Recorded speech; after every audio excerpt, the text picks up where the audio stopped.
Whenever you are within the area of a big airport, you can always hear the loud roar of the plane's engines.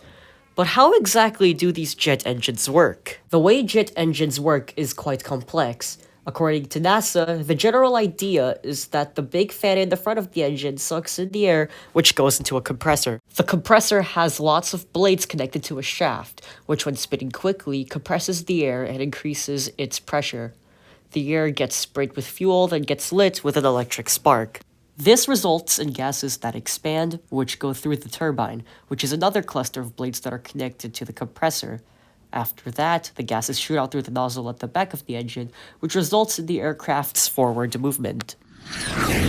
So with all of that in mind, the next time you see a plane flying overhead, remember the complicated engine that helps the aircraft fly in the first place.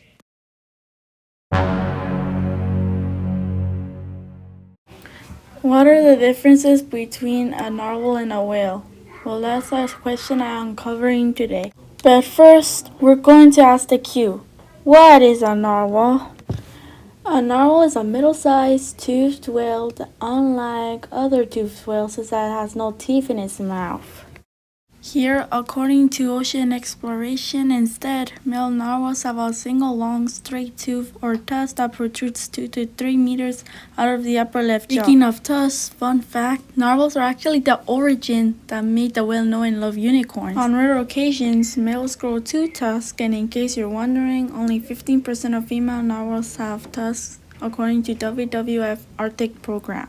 This tooth-like horn isn't used for chewing prey. They prefer to use it to sense the temperature they're surrounded by, cell level, and to check for food. They rub their tusks together into each other for cleaning, not for fighting. Why should you turn your work in on time? Does it really matter? Getting your work done on time helps you so then you aren't behind other classes and you have less work to do and you have more time instead of it piling up. You can have more missing assignments than having more time to finish them. According to my private tutor, you can ensure that you are not in trouble for late work and can maintain good grades in a trimester and not your grades going down for not turning in your work. So this is why you should turn your work in on time. At Stevens, we have a traffic circle, but does everyone follow it? Lots of people do not follow the traffic circle in the rotunda. So while groups of people stay in the area not moving, others are not able to get to class, so they end up getting tardies. According to the rules of roundabouts in Oregon, the traffic circles reduce the frequency of collision and are safer than traditional signalization intersections. I know we're not cars, but we could bump into others and push people in the hallway if we're not going the right direction.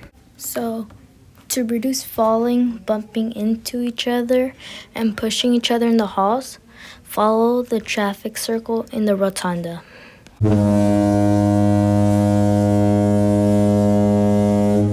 Why should we wipe our shoes off before entering the school building? Okay. You can track dirt and mud and that makes it hard to clean up. The dirt on your shoes can make you fall just like this.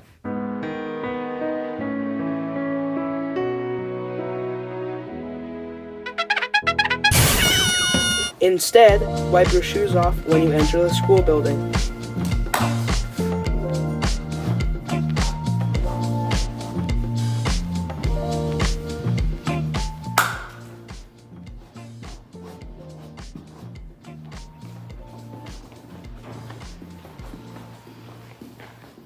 So this is why you should wipe your shoes off before entering the school building.